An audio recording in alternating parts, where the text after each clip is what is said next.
নমস্কাৰ এই মুহূৰ্তত আপোনালোকে চাইছে সাহিত্য টেকনলজি ইউটিউব চেনেল এই চেনেল ৰাজ্যৰ খবৰটোতে কেইবাটাও গুৰুত্বপূৰ্ণ খবৰ আপোনালোকলৈ আগবঢ়াইছে যিকেইটা খবৰ আপোনালোকে জনাটো অত্যন্ত দৰকাৰী আৰু এই খবৰকেইটা আপোনালোকে উপস্থাপন কৰাৰ আগতেই আপোনালোকে যদি এই চেনেলটো নতুনকৈ আহিছে তেন্তে চেনেলটো প্লিজ ছাবস্ক্ৰাইব কৰি থ'ব আৰু ভিডিঅ'টোত এটা লাইক কৰি উৎসাহিত কৰিব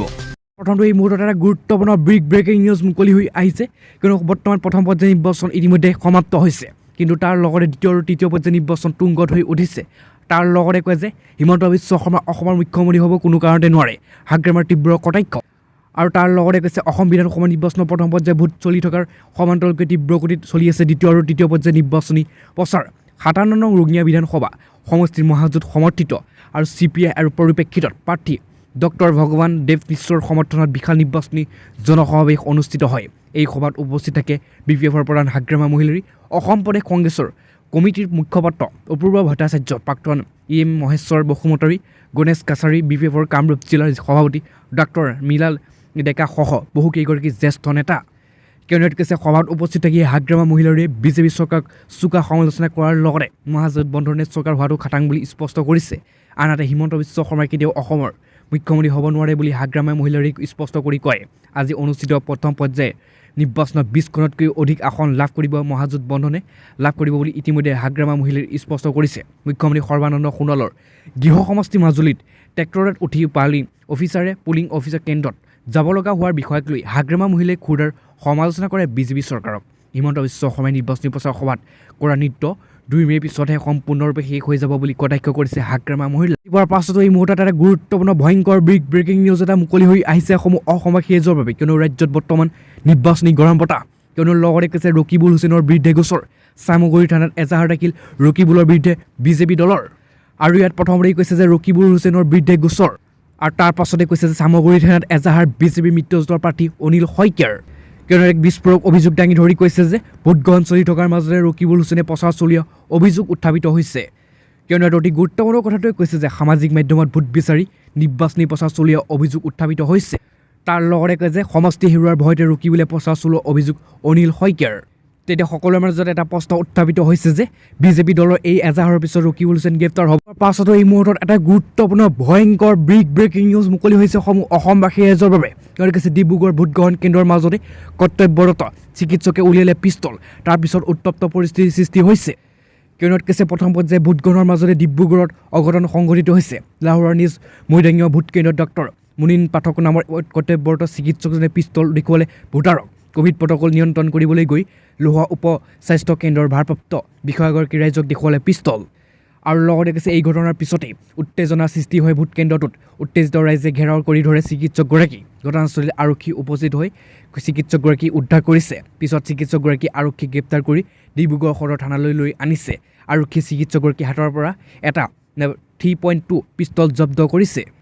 কিয়নো অতি গুৰুত্বপূৰ্ণ কথাটো হৈছে যে উল্লেখযোগ্য যে নিৰ্বাচনী আগে সকলো ধৰণৰ অনুজ্ঞাপত্ৰ থকা মাৰাণস্থ প্ৰশাসনক জমা দিব লাগে ইয়াৰ মাজতে ডক্টৰ মুনীন পাঠকৰ ওচৰত নিৰ্বাচনী সময়ত মাৰাণস্থ কেনেকৈ থাকিল তাক লৈ উঠিছে প্ৰশ্ন পাছতো এই মুহূৰ্তত এটা গুৰুত্বপূৰ্ণ ব্ৰেকিং নিউজ এটা ভাল খবৰ মুকলি হৈছে চৰকাৰী কৰ্মচাৰীসকলৰ বাবে তেওঁলোকে এতিয়াৰ পৰা অৱসৰ পিছত নহ'ব টকাৰ চিন্তা লাভ কৰিব জীৱনজোৰা উপাৰ্জনৰ গেৰাণ্টি কিন্তু ইয়াত কৈছে অৱসৰ পিছত বছৰভাগ বেছিভাগ লোকে প্ৰায় নিজৰ বিত্তীয় উৎসক লৈ চিন্তিত হৈ পৰিছে বিশেষকৈ নিজৰ স্বাস্থ্য আৰু সম্পৰ্কেও অৱসৰপ্ৰাপ্ত লোকসকলৰ অধিক উদ্বিগ্ন হৈ পৰিছে কিয়নো প্ৰতিদিনে তেওঁলোকৰ স্বাস্থ্য ব্যয় বৃদ্ধি পাবলৈ লৈছে স্পষ্টভাৱে অৱসৰ পিছত তেওঁলোকৰ জীৱন লক্ষ্য পূৰণ কৰিবলৈ তেওঁলোকৰ পৰ্যাপ্ত পুঁজিৰ প্ৰয়োজন হয় তেনেস্থলত তেওঁলোকৰ ওচৰত শক্তিশালী অৱসৰ পৰিকল্পনা থকাৰো অতি গুৰুত্বপূৰ্ণ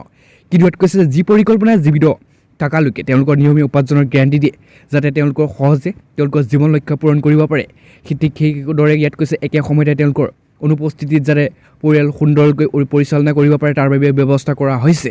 আৰু ইয়াত প্ৰথমতেই কৈছে জানি লওক এই পৰিকল্পনা বাজাজ এলায়েন্স আৰু লাইফ গেৰাণ্টি পেঞ্চন লক্ষ্য কিয়নো ইয়াত কৈছে এইদৰে বিত্তীয় সমাধানেৰে অৱসৰ পিছত আপোনাৰ ব্যয় পূৰণ কৰিবলৈ আপোনাৰ সৈতে থিয় হৈ আছে এই পৰিকল্পনাটোৱে আপোনাৰ নিয়মীয়া উপাৰ্জনৰ গেৰাণ্টি দিয়ে তেওঁলোকে কোনো লোকে জীয়াই থাকে তেওঁ পৰিকল্পনা বাৰ্ষিক ধনৰ পৰিমাণ তেতিয়ালৈকে লক কৰি দিয়া হয় যেতিয়া এগৰাকী ব্যক্তি পলিচিখন ক্ৰয় কৰে আৰু এনেধৰণৰ পৰিমাণত অজীৱনৰ বাবে নিৰ্ধাৰণ কৰা হয় তেনে এইদৰে বাজাজ এলায়েন্সৰ লাইফ গেৰাণ্টি পেঞ্চন লক্ষ্যই পলিচিৰ গৰাকী দীৰ্ঘ সময় উপাৰ্জন গেৰাণ্টি প্ৰদান কৰাৰ আৰু লগতে পলিচিখনে গৰাকীৰ জীৱন লক্ষ্য কৰিবলৈ এই নীতি আৰু লগতে বিকল্প প্ৰদান কৰিছে আৰু নিজৰ সুবিধা অনুসৰি পলিচিখনৰ গৰাকীয়ে যিকোনো বিকল্প বাছনি কৰিব পাৰে আৰু ইয়াত তাৰ লগতে কৈছে যে বাজাজ এলায়েন্স লাইফ গেৰাণ্টি পেঞ্চনৰ লক্ষ্যই পলিচিখনৰ সকলৰ তৎক্ষণিক বাৰ্ষিকী আৰু পৰিকল্পনাৰ জৰিয়তে লগে লগে নিয়মীয়া উপাৰ্জন বাছনি কৰিবলৈ বা পৰৱৰ্তী সময়ত স্থগিত এনুইটি পৰিকল্পনাৰ জৰিয়তে উপাৰ্জন আৰম্ভ কৰিবলৈ সক্ষম কৰে যিহেতু পলিচিৰ আৰম্ভণিতে বাৰ্ষিক আয় ৰাশি নিৰ্ধাৰণ কৰা হয় যাতে পলিচিখনৰ গৰাকী অজীৱন নিশ্চিত নিয়মীয়া উপাৰ্জন লাভ কৰিব পাৰে আঁচনিখনৰ অন্যান্য লাভবোৰৰ ভিতৰত আছে যুটীয়া জীৱনৰ বিকল্প য'ত পলিচিৰ গৰাকী মৃত্যুৰ পিছত 50% বা 100% বাৰ্ষিকী উপাৰ্জনৰ সৈতে যৌথ জীৱনী বাৰ্ষিকী লাভৰ বিকল্প প্ৰদান কৰা হৈছে সেয়ে ইয়াত কৈছে Bajaj alliance life guarantee pension লক্ষ্যত অতিৰিক্ত সুবিধাও আছে ইয়াৰ পৰ্যাপ্ত নিয়মীয়া আছে যেনে 5 পৰা 10 বছৰৰ বাবে প্ৰিমিয়াম পৰিশোধ কৰি সুবিধা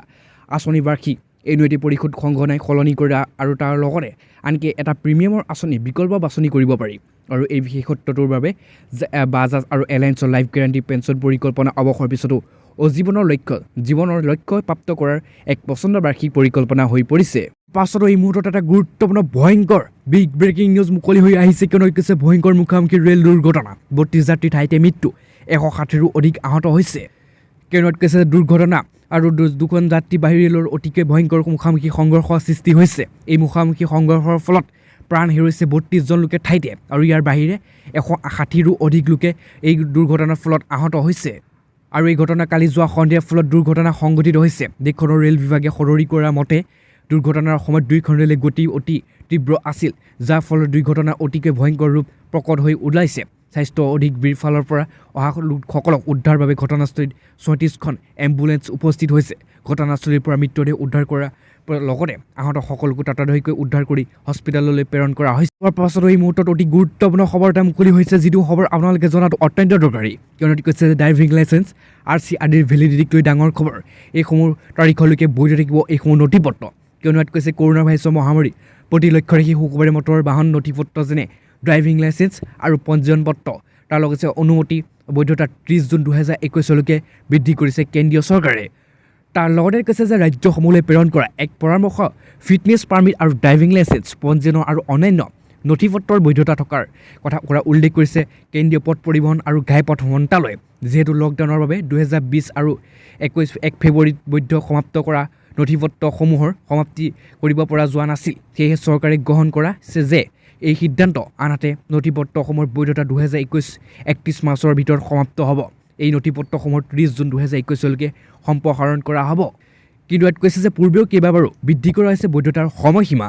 সেয়েহে ইয়াত অতি গুৰুত্বপূৰ্ণ কথাটো হৈছে যে মটৰ বাহন আইন 1988 আৰু কেন্দ্ৰীয় মটৰ বাহন নিয়ম সম্পৰ্কীয় নথিপত্ৰৰ বৈধতাৰ বাবে পূৰ্বেও কেইবাগৰাকীও বৃদ্ধি কৰা হৈছে পথ পৰিবহণ আৰু ঘাইপথ মন্ত্ৰালয়ে ৰাজ্য চৰকাৰসমূহক পৰামৰ্শ দিছে যে 1 ফেব্ৰুৱাৰীৰ পৰা সমাপ্ত হোৱাৰ নথিপত্ৰৰ বৈধতা 30 জুন 2021লৈকে মানি লোৱা হ'ব লগতে সংশ্লিষ্ট কৰ্তৃপক্ষকো এনে নথিপত্ৰবোৰৰ 30 জুন 2021লৈকে বৈধ থাকিব বুলি জানিবলৈ দিছে পৰামৰ্শ আগবঢ়াইছে কিন্তু ইয়াত কৈছে গাড়ী বেকৰ পৰীক্ষাৰ পিছতহে লাভ নকৰিবলৈকে নতুন লাইচেন্স অৰ্থাৎ অনুজ্ঞা পোৱাৰ পাছতো এই মুহূৰ্তত আনহাতে গুৰুত্বপূৰ্ণ খবৰ মুকলি হৈ আহিছে কিন্তু প্ৰথম পৰ্যায়ৰ নিৰ্বাচন 48খন আসনৰ 40খন আসনে লাভ কৰিব হেনো বিজেপি চৰকাৰে বৰাকৰ ঘাৰমৰাত মহাবিদ্যালয় নিৰ্মাণৰ প্ৰতিশ্ৰুতি হিমন্ত বিশ্ব শৰ্মাৰ